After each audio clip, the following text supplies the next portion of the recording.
today's episode of Monsters Manifested, we're going to be continuing our trek through the demon monster types with the Goristro. So, without further ado, let's jump right into it.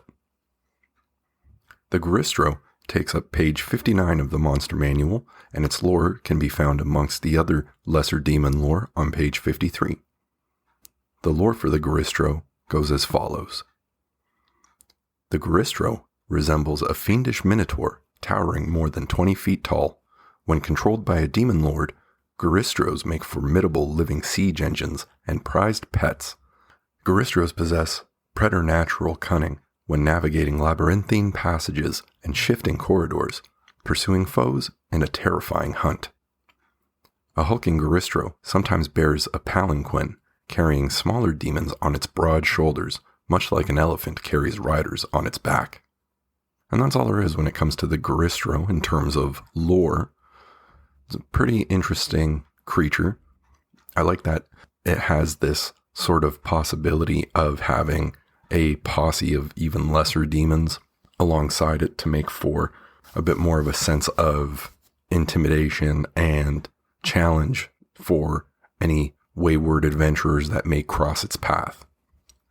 But before we go any further, let's continue with the stat block, shall we? The Goristro is a huge fiend, demon, with a chaotic evil alignment. It has an armor class of 19, which is natural armor. It has hit points that average 310, or 23d12 plus 161, and it has a movement speed of 40 feet. The Goristro has a strength of 25, a dexterity of 11, a constitution of 25, an intelligence of 6, a wisdom of 13, and a charisma of 14. Its saving throws include strength plus 13, dexterity plus 6, constitution plus 13, and wisdom plus 7. The Goristro has the skill of perception plus 7, and it has damage resistances to cold, fire, lightning, bludgeoning, piercing, and slashing from non-magical weapons. The Goristro is immune to the poison damage type, and additionally immune to the poisoned condition. The Goristro has senses of dark vision for 120 feet, and a passive perception of 17. The languages the Goristro speaks is Abyssal, and it is a challenge rating of 17. On to the abilities. Charge. If the Goristro moves at least 15 feet straight toward a target and then hits it with a gore attack on the same turn, the target takes an extra 38 or 7d10 piercing damage. If the target is a creature, it must succeed on a DC 21 strength saving throw or be pushed up to 20 feet away and knocked prone. Labyrinthine Recall. The Goristro can perfectly recall any path it has traveled. Magic Resistance. The Goristro has advantage on saving throws against spells and other magical effects. And finally, Siege Monster. The Goristro deals double damage to objects and structures. On to the actions. Multi-attack. The Goristro makes 3 attacks, 2 with its fists and 1 with its hoof. Fist is a melee weapon attack with a plus 13 to hit, a reach of 10 feet on one target. On a hit, it does an average of 20 or 3d8 plus 7 bludgeoning damage. Hoof is a melee weapon attack with a plus 13 to hit, a reach of 5 feet on one target. On a hit, it does an average of 23 or 3d10 plus 7 bludgeoning damage. If the target is a creature, it must succeed on a DC 21 strength saving throw or be knocked prone. And finally, Gore is a melee weapon attack with a plus 13 to hit, a reach of 10 feet on one target. On a hit, it does an average of 45 or 7d10 plus 7 piercing damage. And that's it when it comes to the Goristro's stats. A pretty high-powered monster, high level as well, with a challenge rating of 17. But I think that there are a lot of different paths we can take in order to implement a Goristro. So without further ado, let's get into some adventure crafting, shall we? So with a Goristro, it's evidently a high-level monster, and it's huge. It's a very large monster, which now makes more sense as to why it can have this sort of posse of smaller demons sort of riding upon its shoulders and stuff like that. And I think that that's probably a good way of going about it, right? Going about using a Goristro, because you can set up the Goristro to be sort of the big boss or the big bad of your adventure or series of adventures, and then implement the lesser demons or the smaller demons as sort of the minions to the Goristro, where they go out and do the dirty work, the causing of havoc and chaos and destruction, the instilling of fear and terror into the common folk, stuff like that. And you can generate a bunch of smaller quests that sort of drop hints to a much larger situation at play, or a puppet master of sorts pulling the strings. However, the Goristro itself does not appear to be very intelligent, with an intelligence of 6, so it doesn't seem to me that it would be the type of creature that would have the capability or the foresight to create a very intricate and intuitive plan or strategy. However, a Goristro could be a very good pawn for another demon, or demon lord perhaps, that has managed to convince the Goristro to partake in enacting a plan of sorts and be rewarded with what have you, right? A rank up in the hierarchy of demons, maybe a chunk of the abyss to claim for itself, some territories, a keep or a throne or a kingdom, something like that. But I do find it interesting that there's a couple of abilities here for the Goristro that definitely make it seem to be two types of monsters that you could pick from, one or the other, or mix and merge both, with the labyrinthine recall ability, where it can recall any path it has traveled, and the siege monster ability, where it deals double damage to objects and structures. So immediately, the first thing that came to mind when reading through the Goristro was something to the effect of the Minotaur. Yeah, it very much reminds me or makes me think of the Greek myth of the Minotaur, with Theseus going into the labyrinth and finding it and executing it. And you could implement something like that, I think, with the Goristro for your party in a very interesting way, right? Especially because of these two abilities that it has. So, for example, say your party is on the hunt for a previous individual or groups of individuals. So what I would do is I would set up an adventure or a series of adventures, perhaps even a leg of a campaign, where the players have been following these cultists of some sort or fanatics, and these fanatics and or cultists have been worshipping at the altar of a higher demon lord. And the head of the cultists has been perhaps receiving communications from this demon lord about information in regards to trapped demons that were locked away a long time ago, many moons ago, what have you. And the main goal of this cult is to release these demons to wreak havoc on the material plane, right? And so as your players are progressing through your adventures, they're taking on various types of lesser demons. They're taking on all sorts of crazed individuals, right? You can have cultists and fanatics and all sorts of stuff in there. And you can even throw in a couple of magic users. You could throw in some sort of evil wizard that is part of the cult, right? And as your players find their temples or places of ritual, you can then insert, perhaps in a sub-basement or a lower level or behind a main chamber of these crypts, temples, cave systems, what have you, a hidden chamber that contains a trapped demon. And you could even implement multiple demons in a variety right? So you could use the Goristro in one of them, you could use the Glabrezu in another one, and you can change the dynamic a little bit here and there of what the players can decide to do, right? With the Goristro, it's this gigantic monster. It seems to be designed strictly for destruction, of course, but the Glabrezu that we talked about in the previous episode seems to have a bit more insight and foresight and is prone to cutting deals and bargains with mortals and other individuals. So you can change it up, right? So that every final encounter, let's call it, for that adventure or for that session is not necessarily just kicking down the doors and doing away with the bad guys, right?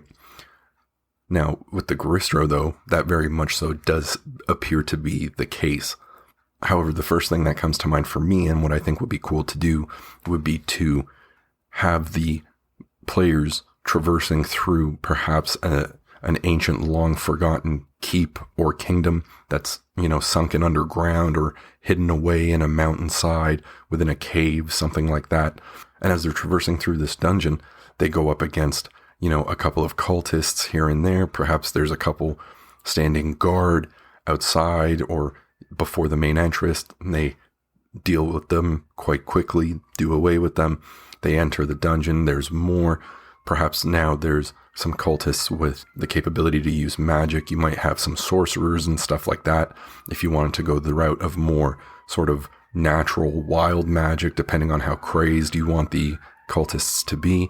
And then as the players delve deeper into the chambers, you can now have maybe less cultists, but they're paired up with some lesser demons like the Chasme or the Dretch, something like that.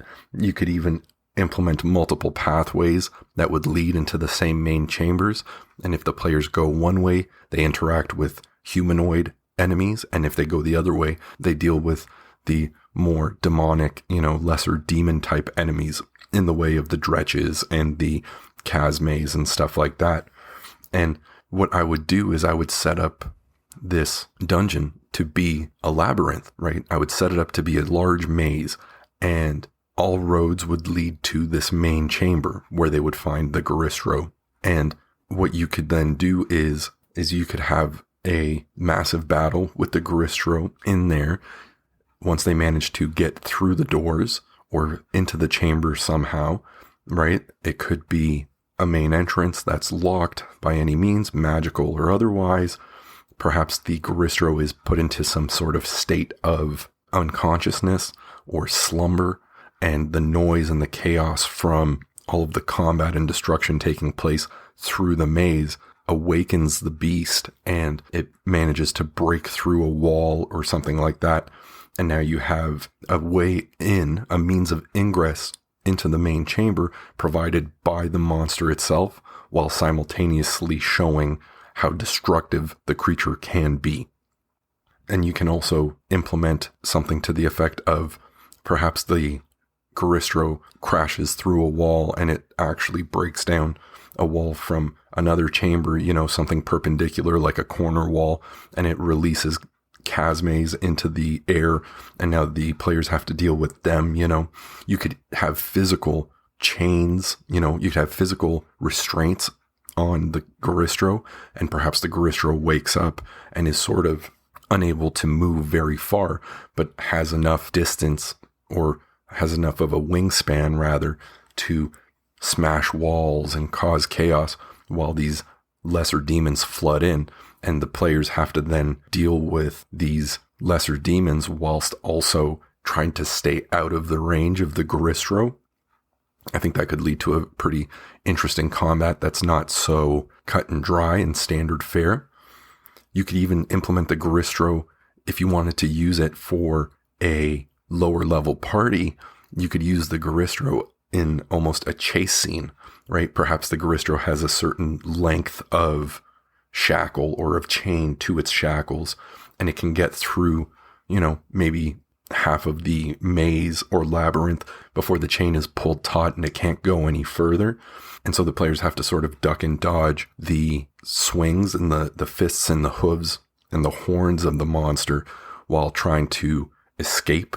Perhaps the Goristro is destroying the structure that it's sitting within, and it's collapsing, and now you have sort of a skill challenge escape thing going on.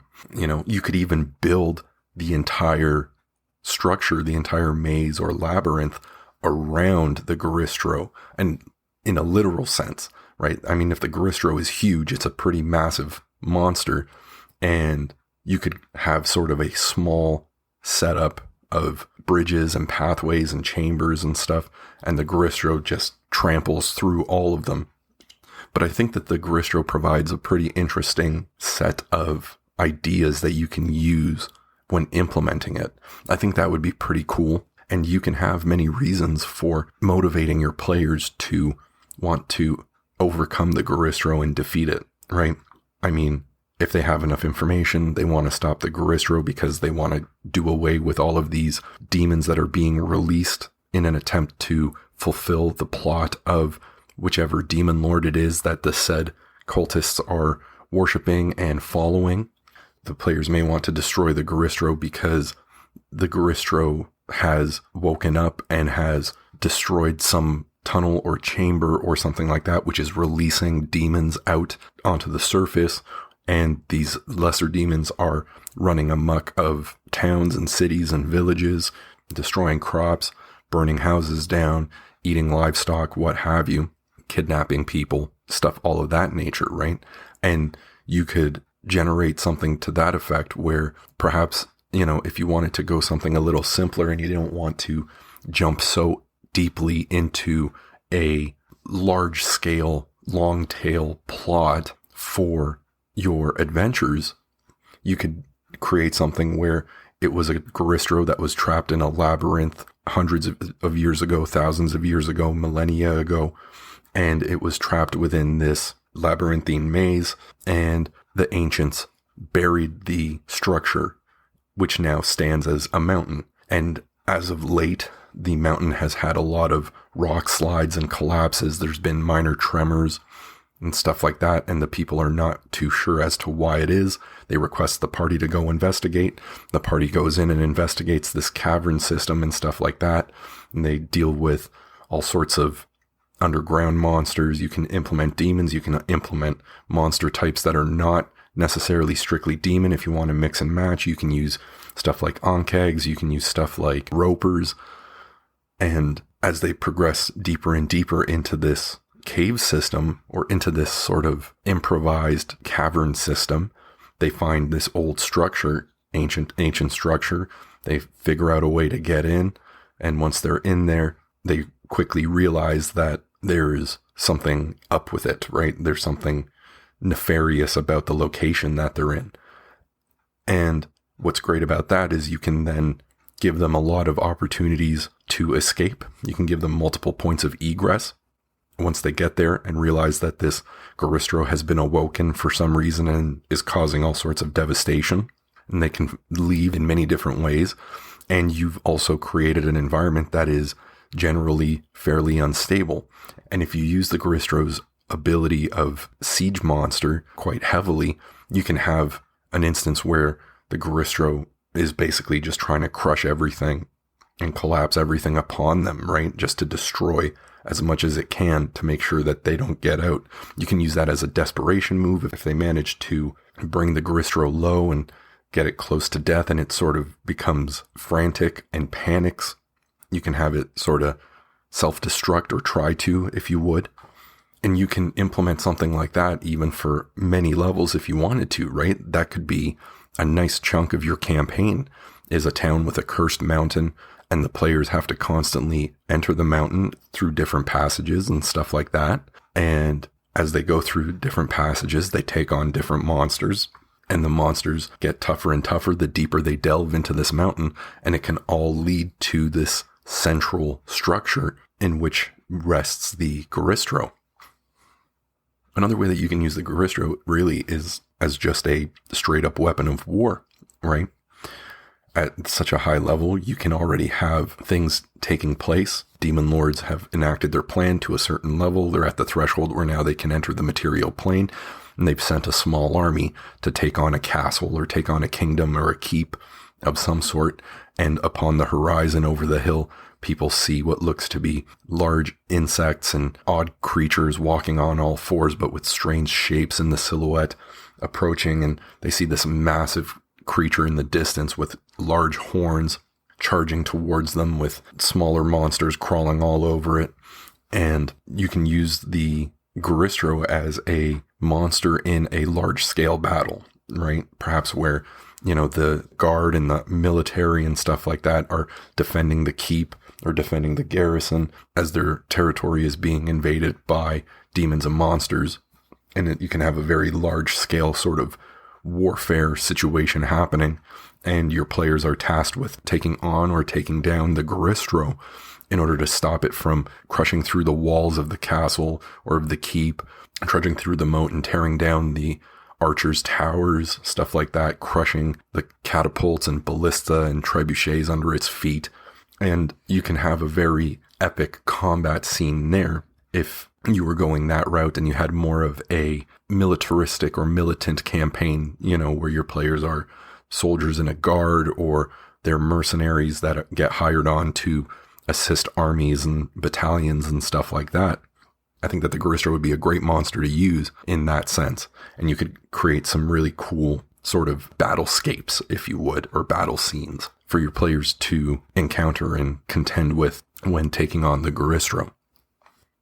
Finally, another way that you could use the Goristro that I think would be kind of cool would be in something like a gladiatorial or perhaps some sort of punishment, judgment, trial, punishment type thing, sentencing, if you would, death sentence of some leader or some high-level individual. So imagine, if you would, the Rancor in the pit in Jabba's palace from Star Wars, right? You have some sort of seedy individual who runs all sorts of activities, criminal activities, sort of the dark, seedy underbelly of whatever town or city or what have you.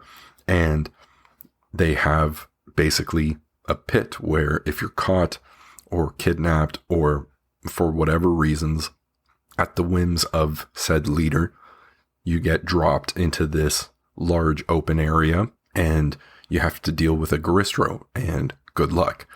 And then you can very easily connect the Goristro being under the possession of this seedy individual by perhaps the individual making a deal with a demon lord or even a lesser demon. You could have the individual have made this bargain with another demon. Like, you can make the seedy individual have had or have made a bargain with another demon, like the Glabrezu or something, who's prone to making deals and bargains and stuff like that. And whatever the reason for the deal was, or whatever the deal itself was, the end result was that the return received by this mobster or what have you, this sort of dark boss of sorts, they were gifted a Goristro to have. And they were okay with that, right? Now, why did they make the deal? What did they make the deal for?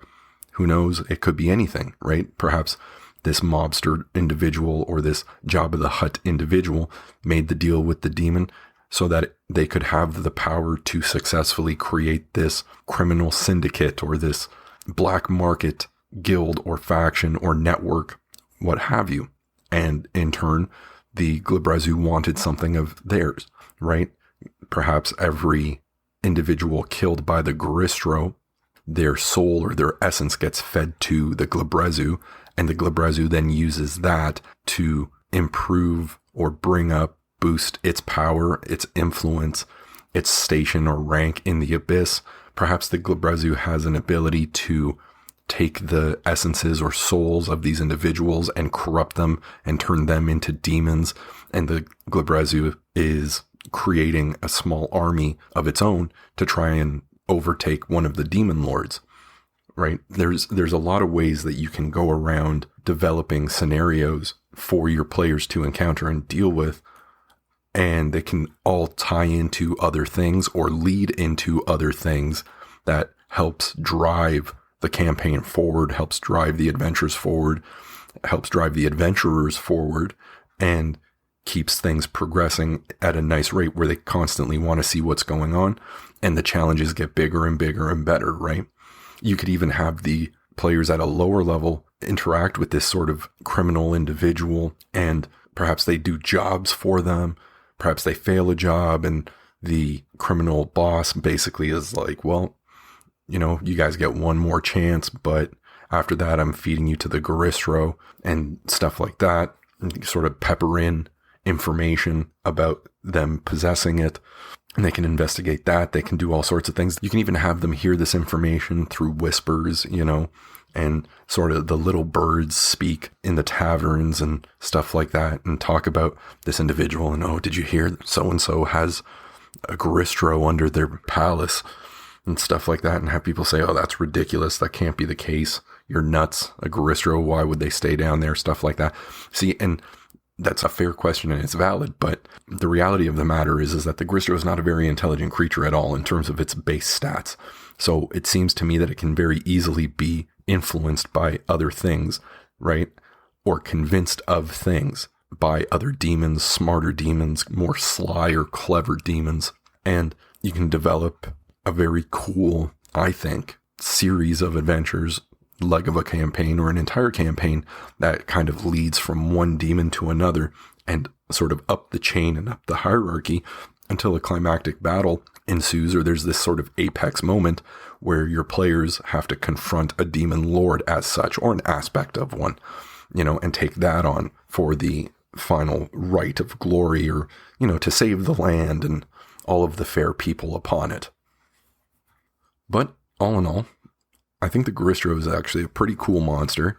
It's huge and it's high level, certainly designed for high level play. However, I could definitely see myself using a Goristro as sort of an impending monster. Like even early on from the start, your players arrive at some town, they go to the tavern or the inn and they get some food and beverage. They get a room for the night.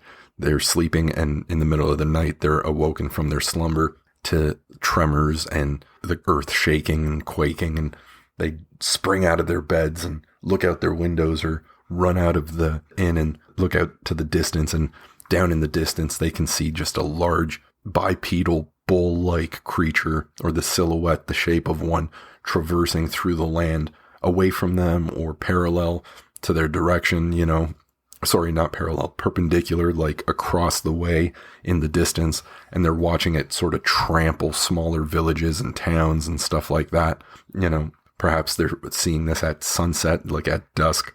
Their meal and conversation gets interrupted by these shakes and quakes, and as they look out to see what's going on, they just see this massive monster walking through and laying waste to everything in its path. So, as I mentioned, there's many ways that you could implement a Goristro, and I think that there's many ways that you could implement a Goristro in a cool way that would be thematic and dramatic and compelling for your players to take on, encounter, overcome, defeat, either in the immediate future or the distant future. But that's all I got for you fine folks today when it comes to the Goristro. I'd like to thank you all very much for tuning in. I highly appreciate it. On the next episode of Monsters Manifested, we're going to be covering the Hezro, which should be interesting. It looks kind of like a slod, though not exactly the same, but similar. But either way, I look forward to it and reading about it and figuring out what we can come up with. So, until then, thank you all very much once again for tuning in. Please feel free to rate, comment, anything like that. Any form of communication or activity is highly appreciated. It helps out the podcast and it helps me out in a great way. And again, I would greatly appreciate it.